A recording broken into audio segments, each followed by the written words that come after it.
Have you ever wondered if major social movements, like powerful rivers, ever merge and influence each other's direction? It is a fascinating aspect of history, revealing how ideas and activism can cross-pollinate, leading to even broader impacts on society. Yes, the abolitionist movement significantly inspired and shaped the early women's rights movement. Many key figures and core ideas flowed directly from the fight to end slavery into the struggle for women's equality, creating a foundational link that empowered both causes in the United States. The connection arose from shared principles of human dignity and natural rights, advocating that all individuals, regardless of race or gender, deserved freedom and autonomy. Women like Lucretia Mott and Elizabeth Cady Stanton became prominent abolitionists, but they frequently encountered discrimination even within the anti-slavery movement, being denied the right to speak or participate equally simply because they were women. This personal experience of injustice, coupled with the lessons learned from organizing for abolition, directly fueled their understanding of the need for women's own rights. To understand this flow of inspiration, consider how activism itself evolved.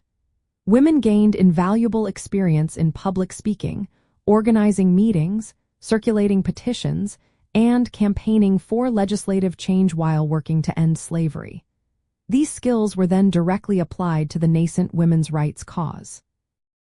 For instance, the Seneca Falls Convention in 1848, often cited as the birth of the women's rights movement, was organized by Mott and Stanton largely because they had been excluded from participating fully in the World Anti-Slavery Convention 8 years earlier.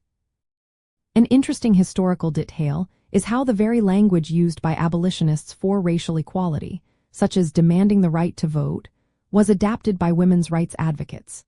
They realized that if enslaved men deserved the ballot, then free women, especially those who were already citizens and taxpayers, should certainly have it too. This intellectual cross-pollination provided a powerful framework and argument for women's suffrage. Ultimately, the abolitionist movement provided a crucial training ground and philosophical blueprint for the women's rights movement. It demonstrated the power of collective action to challenge entrenched inequalities, taught vital organizing skills, and refined the arguments for universal human rights. This synergy allowed the fight for women's equality to gain momentum, building on the moral imperative and practical strategies forged in the struggle for emancipation, and continuing to shape social justice efforts for decades to come.